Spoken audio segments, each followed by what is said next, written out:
How's it going there, everybody? It's Mr. Zen over here bringing you guys a brand new Boku no Hero Academy episode discussion. And for today's segment, guys, we're going to be talking about is episode 5. And in this episode, guys, I have to say, this episode is you could say it marks the finale of the human cavalry fight between Todoroki, Midoriya, Bakugo. We got so many new players coming in at the same time, guys. It was interesting as how the human cavalry was actually finishing off. And also, we actually got to see another important character that I want to mention that he is going to be a very, very prominent character in the whole entire series itself.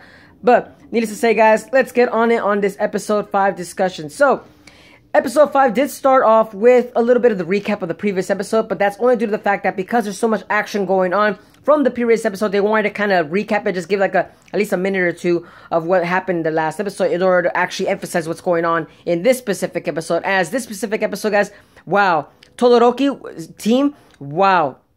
The reason I'm saying wow so many times is because Todoroki, guys, the way Todoroki actually got his own team was actually interesting because the way he got, man, I'm just a little lost for words because the way he actually utilized his teammates was actually pretty interesting. The way he utilized the way they were able to use their quirks to his own advantage while actually suppressing all the other teams at the same time, that I thought that was actually pretty a smart way. Not that the way that kind of Bakugo and Midoriya were actually mostly focused on, as Bakugo was more of the fact as it seems more like a group that's an offensive group, you could kind of say, versus Midoriya was more of a defensive group. That's the way I kind of saw, versus Todoroki was more of a balanced out group. That was actually pretty interesting when I was actually noticing the teams, how they were kind of balancing themselves out. Interesting enough, though, even Eraser was kind of mentioning the fact that, you know, the kids themselves, they're actually doing pretty good at utilizing the defense and offense abilities of their quirks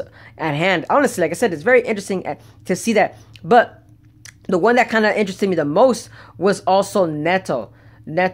Wow. This character, folks, this guy was more the fact that it's his quirk ability that actually surprised me. And this quirk ability, folks, he has the copy quirk ability. And this quirk, he actually got Kirishima's, and he actually used Bakugo's own quirk against them that actually threw them off balance. And it was interesting to say at least that Bakugo was actually noticing, like, okay, this guy really is starting to piss him off. You know, it's starting to frustrate him to the point that this guy's over cockiness attitude, or I should say cockiness, more of condescending attitude, because cocky is more of the fact of Bakugo, needless to say. But Neto's condescending attitude was really just brimming freaking Bakugo's own mentality.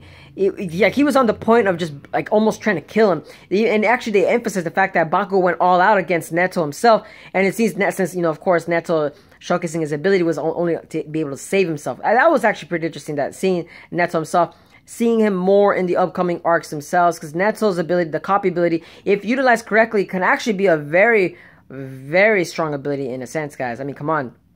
Even for many villains, if the villain has a stronger quirk ability than he does, he could use that to his own advantage. Like I said, just depending how the quirk ability is used on the owner, it depends on the person. But needless to say, I'm digressing. Besides Neto, there's another character I do want to mention, and that is Shinzo. Shinzo, as he actually took the cake in this one. A lot of you guys are wondering, like, why Shinzo? Why do you want to talk about Shinzo? Shinzo, folks. Shinzo is a very important character, guys, as his quirk ability, even though it's been kind of hinted at throughout the episode, so wondering, like, what's going on, you guys have to watch out for this character, folks. This character, he's a very powerhouse, and I believe that I don't want to give too many spoilers, but he's gonna put up a good fight, guys. His quirk ability is a very powerful one. Yes, folks, a very powerful one. Oh yeah. But like I said, though, enough about Shinzo. I just want to give that little heads up for everybody that, you know, watch out for this character, as the reason that he actually made it to the top was for a specific reason. So just watch out for that character, guys. Now, I do want to talk about Todoroki versus Midoriya. This episode really brought the cake on that in itself, folks. I really did love the fact that Todoroki was actually was about to use his fire quirk ability. That was intense. As you guys saw, he lifted up his left hand, he was trying to block it, and you see Midoriya, of course, having control. This is like, I'm loving the fact that Midoriya is actually going one step further and utilizing even his the One For All's quirk ability to the best of his ability without even actually breaking a finger or a broken bone. He used it just enough to actually just to bring about a good enough air pressure to actually surprised Todoroki himself, and Todoroki was just kind of shocked himself, like, oh my god, I actually was scared for once. I was scared from his own life. That honestly, that made Todoroki pop out that flame quirk ability. Because remember, guys, he's not supposed to take out that ability. He's supposed to only use the ice part of his body, and only for, to condescend his father's endeavor's ability that's been handed down to him. Now that was actually pretty intense, and honestly, even Lita in the episode was intense, as we actually got to see another one of his abilities that hasn't been showcased to their students. Yes, a lot of you guys already know, and that is ability was called the Reciprocal Burst. I believe it was Reciprocal Burst, and that is where he actually utilizes so much, I believe it was like air pressure, and he caused an explosion on his legs to actually bring him about to an extreme speed. But because of that, when he uses that ability, he can't not move, but he can't use his, you could basically say his own quirk after a while, because it immobilizes him in order to use it again. Like I said, very interesting whatsoever right there.